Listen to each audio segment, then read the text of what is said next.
2, 3, come on.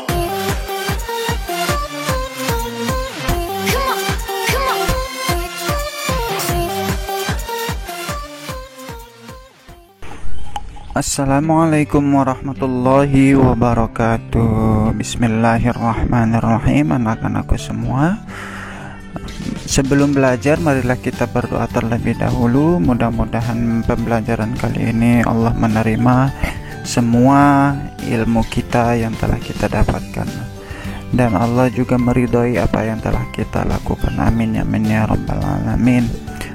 Baik anak-anak, langsung aja kita kembali lagi kepada pelajaran akidah akhlak, yaitu pembahasan kali ini tentang bab yang kedua, memahami aliran-aliran ilmu kalam dan tokoh-tokohnya. Baik, langsung saja. Yang pertama, kita harus mengetahui peta konsepnya terlebih dahulu, ya.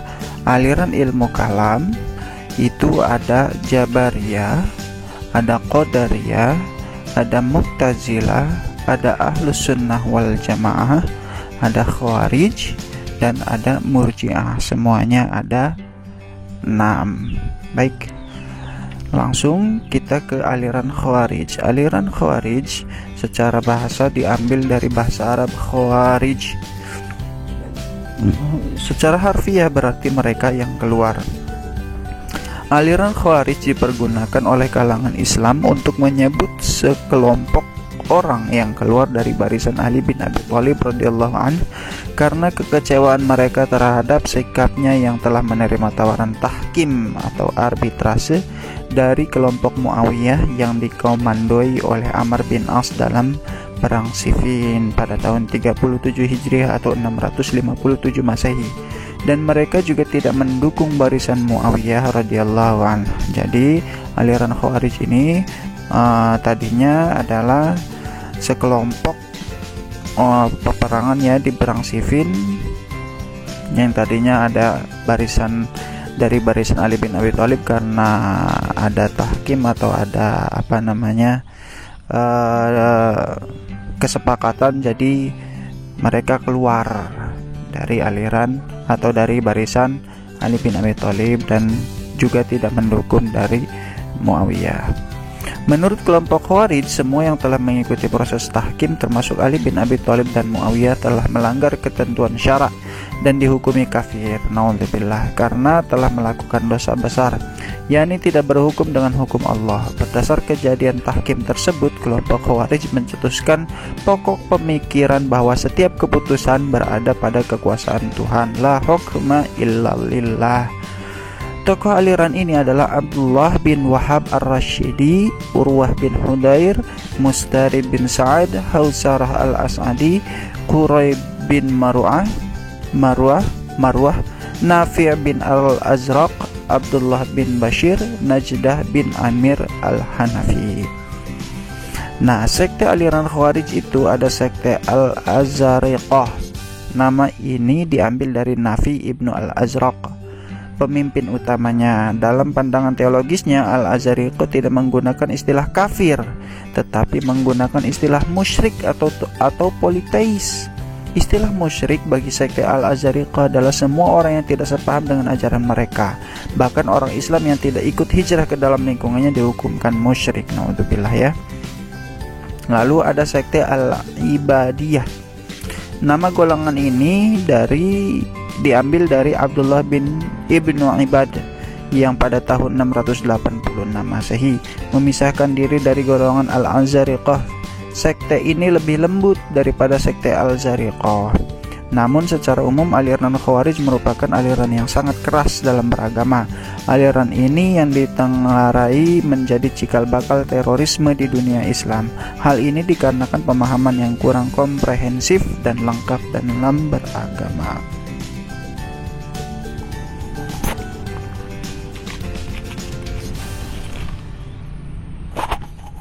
Selanjutnya ada Murji'ah. Aliran Murji'ah kata Murji'ah berasal dari kata bahasa Arab arja'a, yarji'u, yang berarti menunda atau menangguhkan. Arja'a yarji'u. Aliran ini disebut Murji'ah karena dalam prinsipnya mereka menunda penyelesaian persoalan konflik politik antara Ali bin Abi Thalib, Muawiyah bin Sufyan, dan Khawarij. Jadi Murji'ah ini tidak ikut kepada Ali bin Abi Thalib, tidak ikut kepada Muawiyah, dan juga tidak ikut kepada Khawarij ke hari perhitungan di akhirat nanti. Karena itu mereka tidak ingin mengeluarkan pendapat tentang siapa yang benar dan siapa yang dianggap kafir di antara ketiga golongan yang tengah bertikai tersebut. Menurut Syahristani, orang pertama yang membawa paham Murji'ah adalah Ghailan ad-Dimashqi. Nah, itu adalah tokohnya. Tokoh aliran ini adalah Abul Hasan As-Solihi, Yunus bin An-Namiri, Ubaid al-Muqtaib, dan Ghailan ad-Dimashqi. Menurut Harun Nasution, sekte Murji'ah yaitu ada moderat dan juga ada ekstrim. Moderat, mereka berpendapat bahwa orang yang berdosa besar bukanlah kafir dan tidak kekal dalam neraka, tetapi akan dihukum sesuai dengan besar kecilnya dosa yang dilakukan. Adalah pengikut, kalau ekstrim adalah pengikut Jaham ibnu Safwan, berpendapat bahwa orang Islam yang percaya kepada Tuhan kemudian menyatakan kekufuran secara lisan tidaklah menjadi kafir, karena iman dan kufur tempatnya di dalam hati. Nah itu ya, ini menurut saya salah juga ini Murji'ah ya. Lalu ekstrim ini terbagi menjadi Al-Jahmiyah golongannya ya, lalu Salihiyah, terus Yumusiyah dan Ubaidiyah, dan yang terakhir Hasaniyah. Lalu ada aliran Syiah. Aliran Syiah ini, istilah Syiah berasal dari kata bahasa Arab yaitu Syiah. Syiah menurut etimologi bahasa Arab bermakna pembela dan pengikut seseorang. Selain itu juga bermakna kaum yang berkumpul di atas suatu perkara. Syiah adalah bentuk pendek dari kalimat bersejarah Syiah Ali, artinya pengikut Ali. Di antara tokoh aliran Syiah adalah Abu Dzar al-Ghifari, Miqdad bin al-Aswad, Amr bin Yasir, dan sejumlah ulama yang menyatakan diri sebagai keluarga Nabi Muhammad SAW atau Ahlul Bait. Syiah terpecah menjadi 22 sekte. Dari 22 sekte itu hanya 3 sekte yang masih ada sampai sekarang, yakni sekte 12 imam, disebut juga Imamiyah atau Ithna Asy'ariyah, 12 imam. Dinamakan demikian sebab mereka percaya berhak memimpin muslimin hanya imam, dan mereka yakin ada 12 imam. Aliran ini adalah yang terbesar di dalam Syiah. Lalu sekte yang kedua adalah Ismailiyah, dinamakan demikian sebab mereka percaya bahwa imam hanya ada 7 orang dari Ali bin Abi Thalib, dan mereka percaya bahwa imam ketujuh ialah Ismail. Dan yang terakhir adalah sekte Zaidiyah, dinamakan demikian sebab mereka percaya bahwa hanya ada 5 imam, karena merupakan pengikut Zaid bin Ali bin Husain bin Ali bin Abi Thalib saja. Oke, lanjut ke aliran Jabariyah.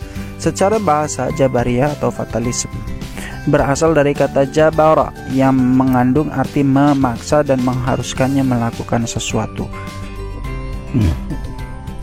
Menurut Harun Nasution, Jabariyah adalah paham yang menyebutkan bahwa segala perbuatan manusia telah ditentukan dari semua oleh qada dan qadar Allah.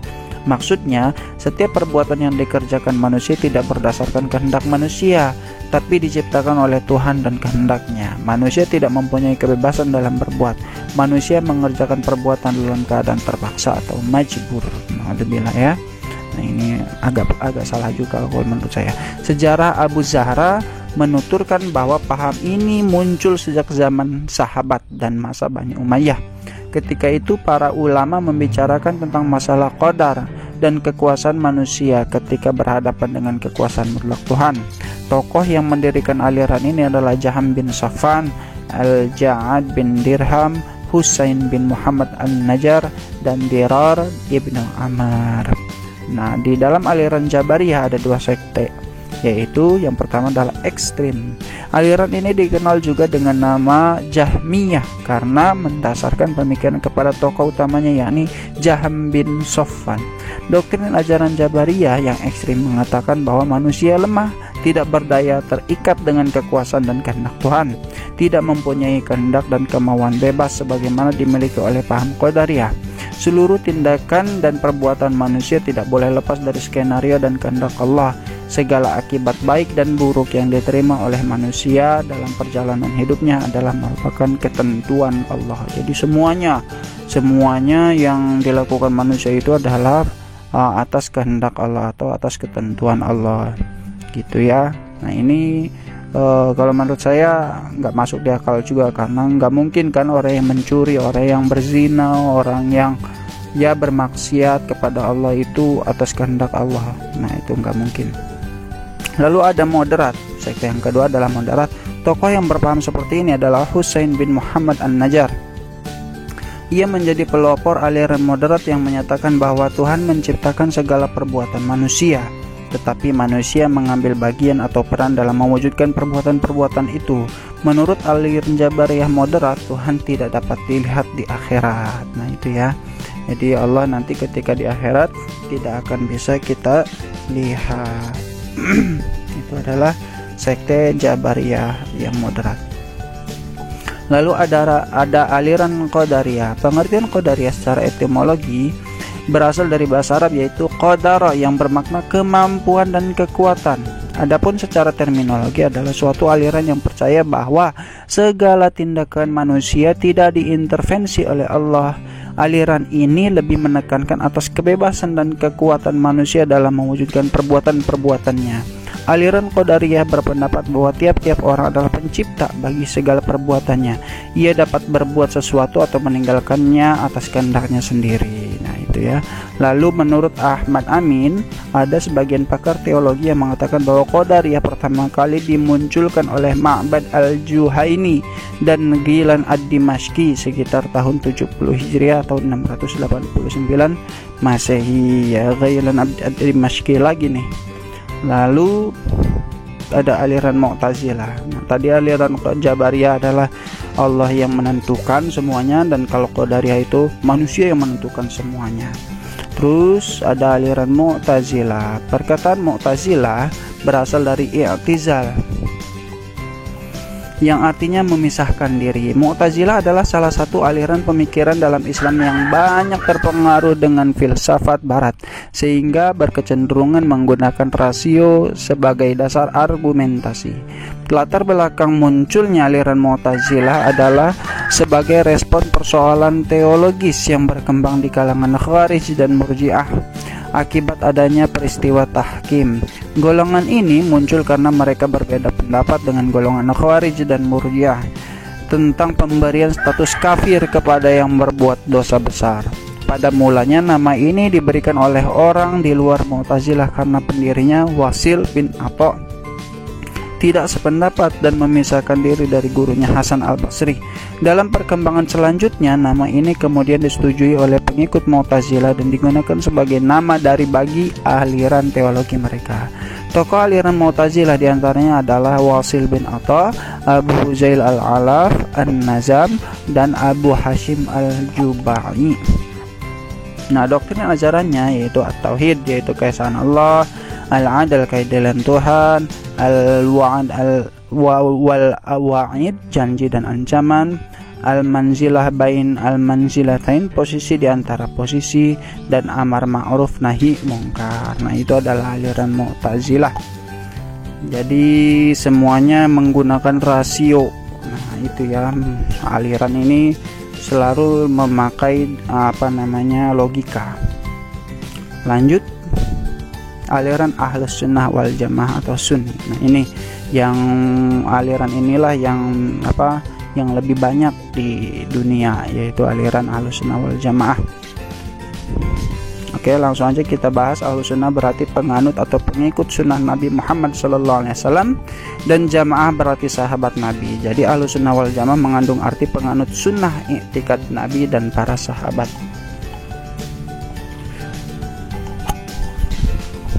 Nah, aliran Ahlus Sunnah ini ada dua.